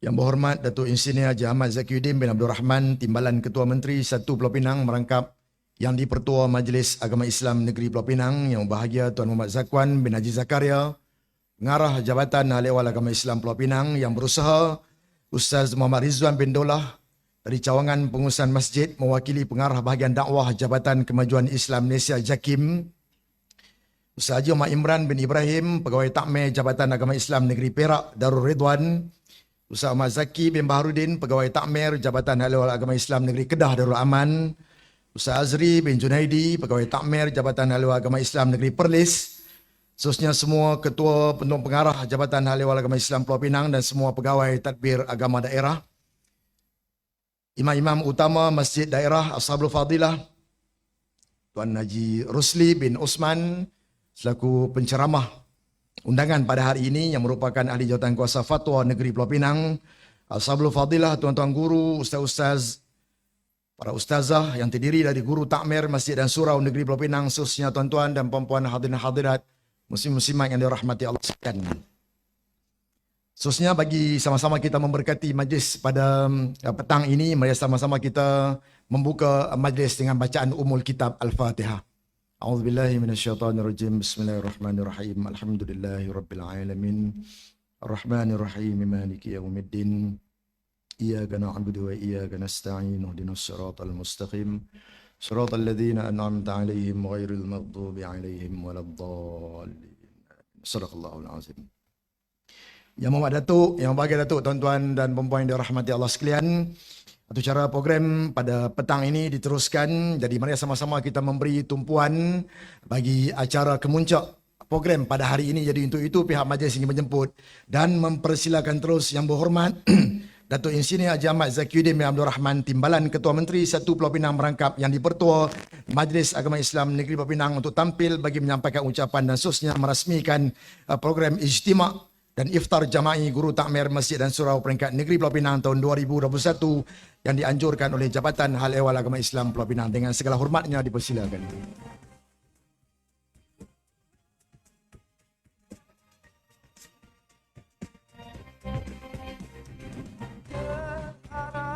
Satu perjalanan.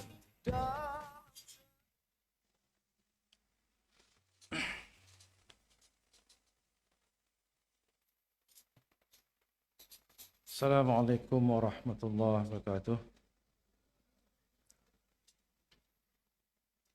Alhamdulillah Rabbil Alamin. Wassalatu wassalamu ala ashrafil anbiya'i wal mursalin wa ala alihi wa sahbihi ajma'in. Subhanaka la ilma lana illa ma 'allamtana innaka antal alimul hakim. Rabbi shrah li sadri wa yassir li amri wahlul 'uqdatam min lisani yafqahu qawli. La haula wala quwwata illa billahil azim.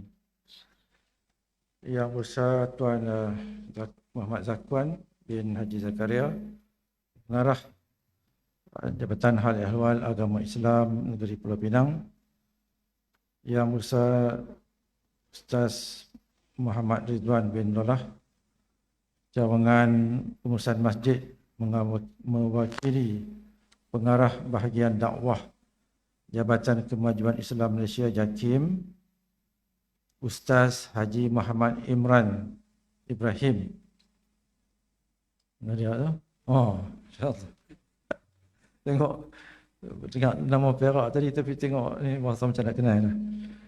Pegawai Takmir Jabatan Agama Islam Negeri Perak Darul Ridwan, Ustaz Muhammad Zaki Barudin, Pegawai Takmir Jabatan Hal Ehwal Agama Islam Negeri Kedah Darul Aman, Ustaz Azri bin Junaidi, Pegawai Takmir Perlis, semua Ketua Penolong Pengarah Jabatan Hal Ehwal Agama Pulau Pinang dan semua pegawai takbir agama daerah, Ashabul Fadilah, tuan-tuan guru, ustaz-ustaz dan para ustazah yang terdiri dari guru takmir masjid dan surau Pulau Pinang, khususnya tuan-tuan puan-puan yang saya muliakan.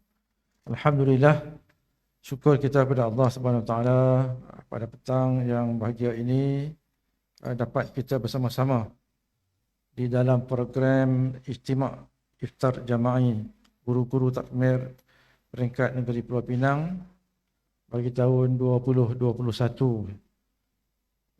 bersamaan 1442 Hijriah yang dianjurkan oleh JAIB pada hari ini.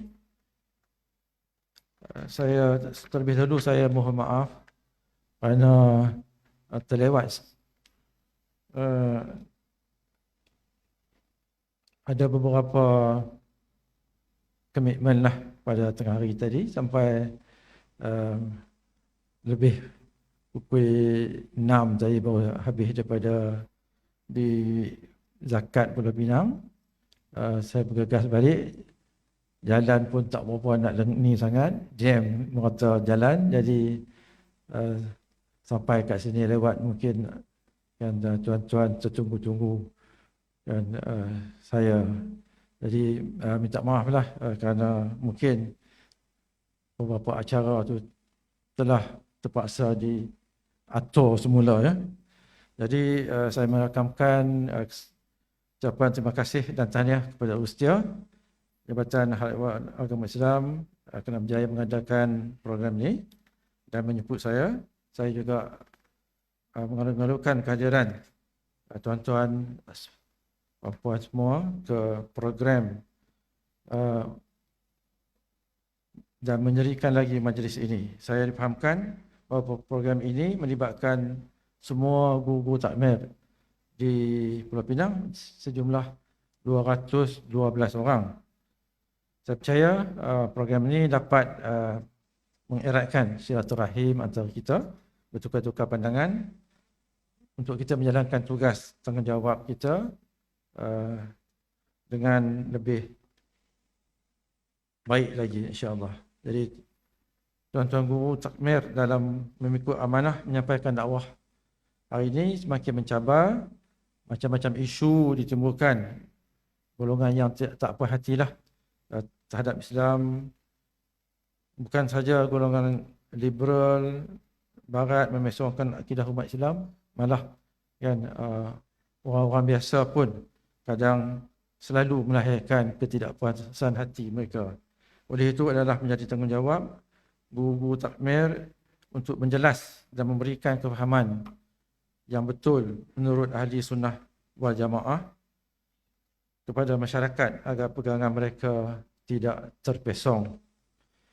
Bagi mencapai maksud tersebut, para guru takmir disarankan agar sentiasa mendalami ilmu agama dan kemahiran.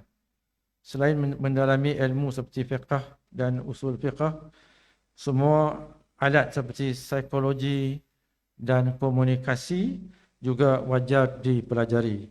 Ilmu ini walaupun kelihatan kurang penting, ia dapat membantu mesej yang nak kita sampaikan kepada pendengar yang dengan lebih berkesan dan lebih jelas lagi.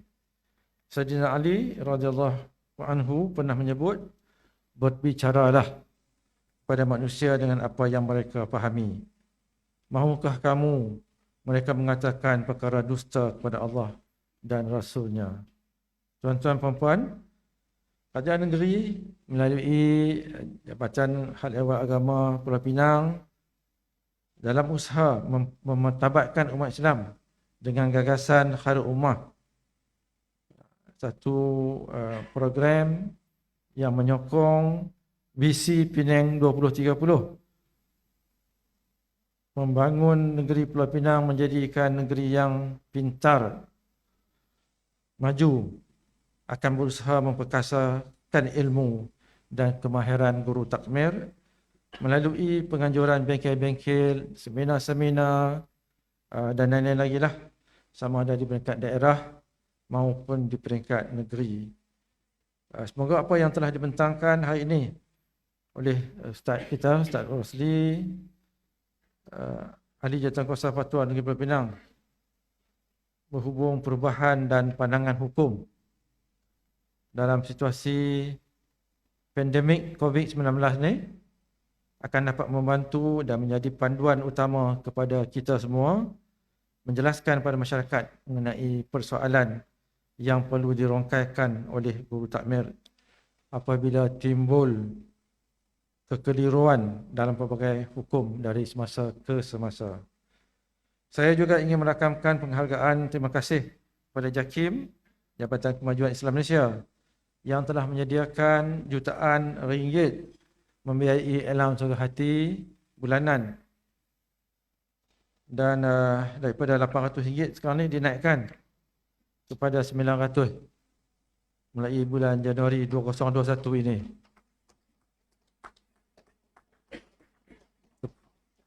Sikitnya yang tepuk, lain tak suka kot.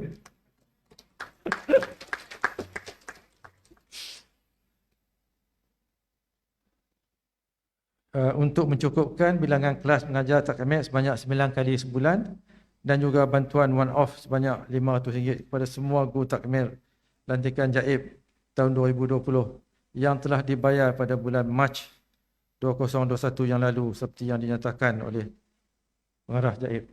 Ya. Saya juga mengucapkan banyak terima kasih kepada pihak Jaib yang menyusun atur program sebegini dengan melibatkan kehadiran saya bertemu dengan semua guru takmir yang akan disusuli dengan majlis berbuka puasa sebentar nanti.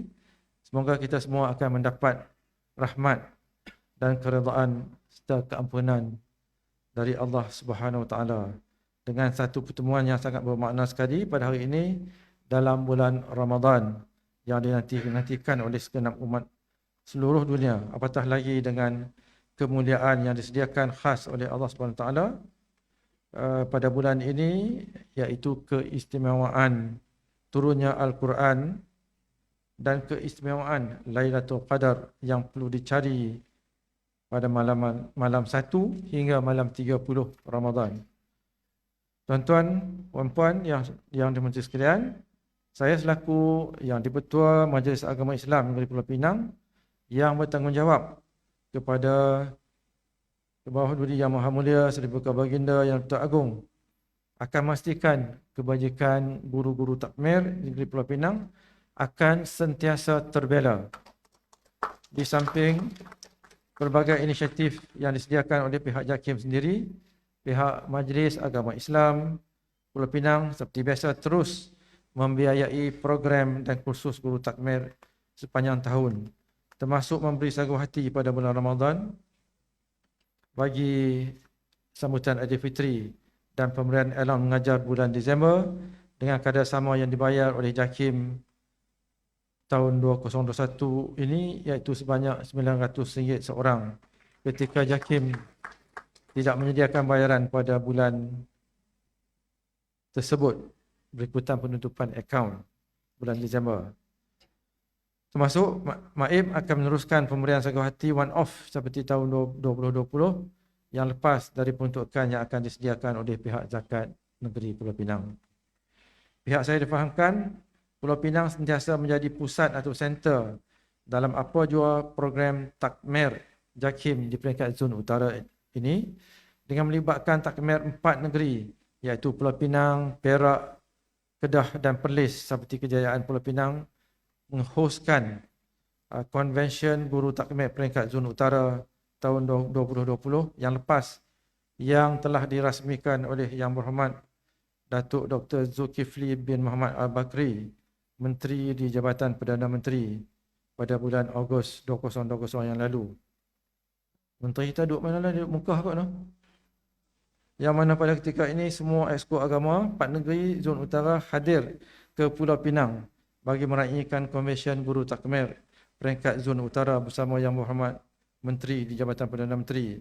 Sebelum itu pula diadakan program Tafaquh Fiddin Perdana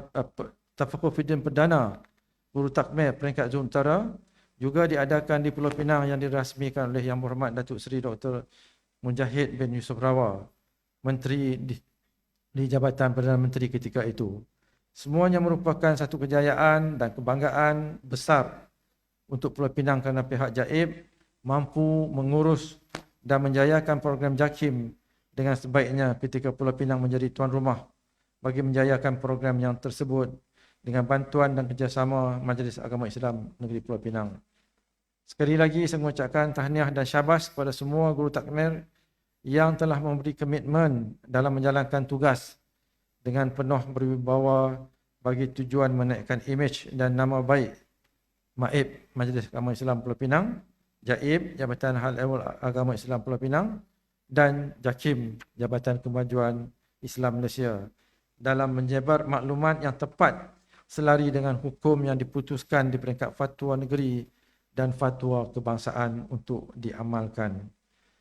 Justru sebelum saya merasmikan program ini, marilah sama-sama kita merenung kata-kata Al-Syahid Sayyid Al-Qutub. Kita hidup bukan untuk diri semata-mata, kerana kehidupan ini singkat dan melalaikan pula. Apa yang perlu kita lakukan ialah buat sesuatu untuk generasi yang akan datang. Dengan itu, hidup ini akan lebih matang dan berkesan. Dengan lafaz Bismillahirrahmanirrahim, saya dengan sukacitanya merasmikan program ijtima' dan iftar jama'i Guru Takmir Masjid dan Surau Peringkat Negeri Pulau Pinang bagi tahun 2021 1442 Hijriah. Sekian, wabillahi taufiq wal hidayah. Assalamualaikum warahmatullahi wabarakatuh. Waalaikumsalam warahmatullahi wabarakatuh. Seterusnya dijemput kepada pengarah dan juga Wakil Jakim untuk mengiringi Datuk ke simbolik peresmian program pada hari ini. Jadi dipersilakan kepada Yang Mohd Datuk Zaki dan juga diiringi dengan Tuan Muhammad Zakwan dan juga Ustaz Umar Rizwan Dolah bagi sama-sama Yang Mohd Datuk merasmikan program istimak dan iftar jama'i Guru Takmir Masjid dan Surau Peringkat Negeri Pulau Pinang bagi tahun 2021 dengan segala hormat. Jadi persilakan Datuk.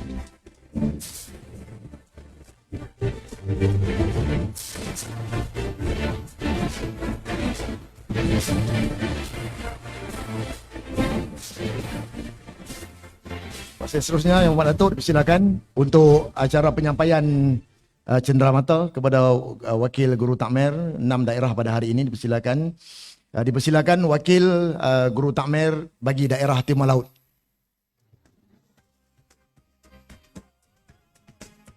Fadil Ustaz Suhaizi, silakan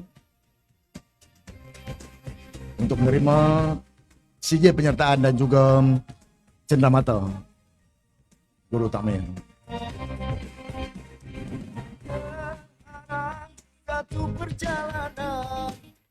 Diikuti Wakil Guru Takmir bagi daerah Barat Daya.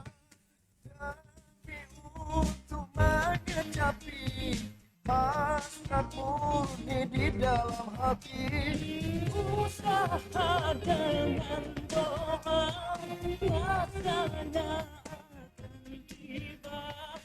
Khususnya dipersilakan Wakil Guru Takmir daerah Seberang Perai Utara Kepala Batas.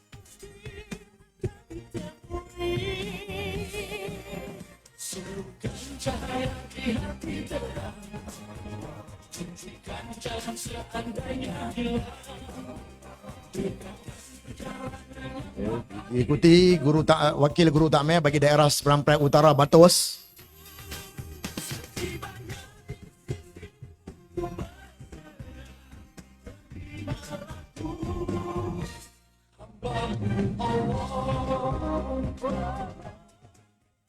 Seterusnya dipersilakan Wakil Guru Takmir bagi daerah Seberang Perai Tengah.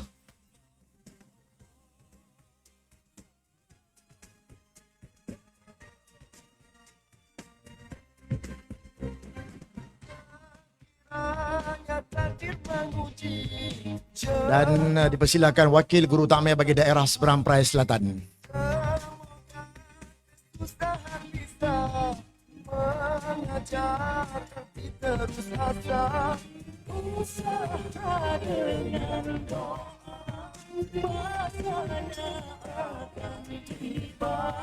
Khususnya sebagai tanda kenang-kenangan dan juga penghargaan dipersilakan kepada Tuan Muhammad Zakwan bin Haji Zakaria, Pengarah Jabatan Ahli Agama Islam Pulau Pinang bagi menyampaikan cenderamata kenang-kenangan kepada Yang Berhormat Datuk IR Raja Ahmad Zakidin bin Abdul Rahman Timbalan Ketua Menteri 1 Pulau Pinang.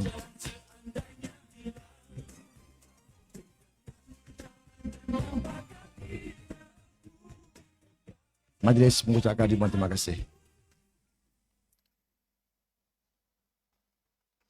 Yang Mohd Datuk, tuan-tuan guru, tuan-tuan dan puan-puan yang dirahmati Allah sekalian, alhamdulillah acara majlis peresmian telah pun disempurnakan oleh Yang Berhormat Datuk Insinyur Haji Ahmad Zakidin bin Abdul Rahman, Timbalan Ketua Menteri 1 Pulau Pinang merangkap Yang di-Pertua Majlis Agama Islam Negeri Pulau Pinang pada hari ini 15 hari bulan April 2021 bersamaan dengan 3 Ramadan 1442 Hijri dalam program istimak dan iftar jama'i Guru Takmir Masjid dan Surau Peringkat Negeri Pulau Pinang bagi tahun 2021.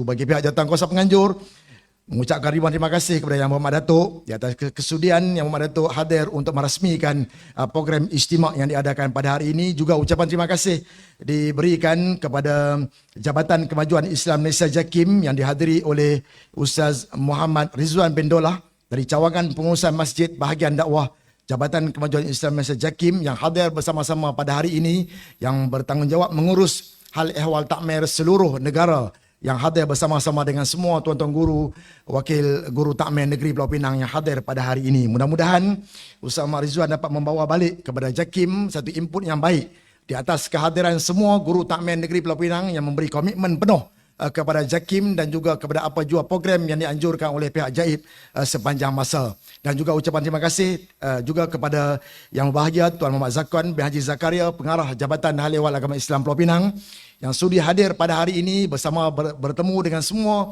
guru-guru takmir yang merupakan pertemuan empat mata bagi kali yang pertama.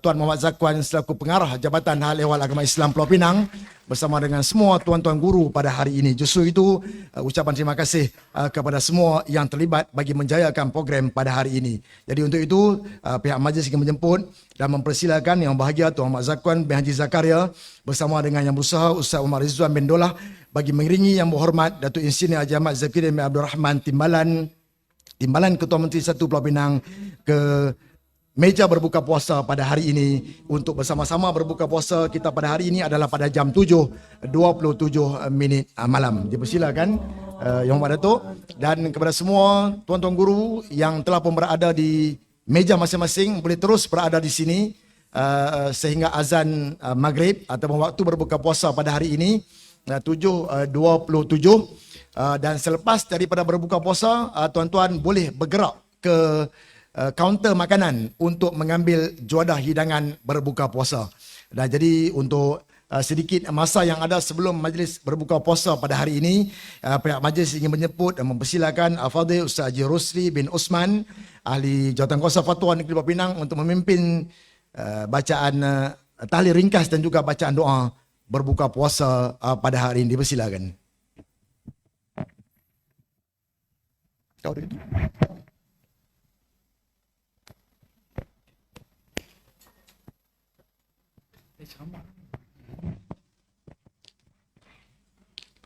أستغفر الله العظيم الذي لا إله إلا هو الحي القيوم وأتوب إليه.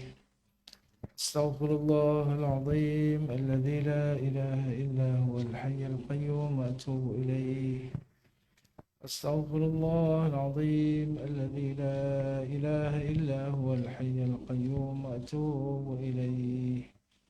إلى حضرة النبي المصطفى رسول الله صلى الله عليه وسلم وإلى ساداتنا أبي بكر وعمر وعثمان وعلي وبقية الصحابة والقرابة والتابعين وتابع التابعين وتابعيهم بإحسان إلى يوم الدين وإلى أرواح آبائنا وأمهاتنا الأولين والآخرين ومشايخنا ومعلمينا وأساتذتنا شيء لله لهم الفاتحة. أعوذ بالله من الشيطان الرجيم. بسم الله الرحمن الرحيم.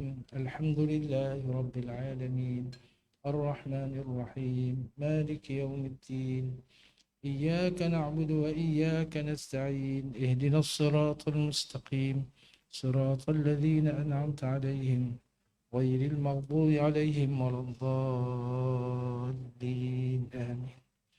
بسم الله الرحمن الرحيم. قل هو الله أحد الله الصمد لم يلد ولم يولد ولم يكن له كفوا أحد.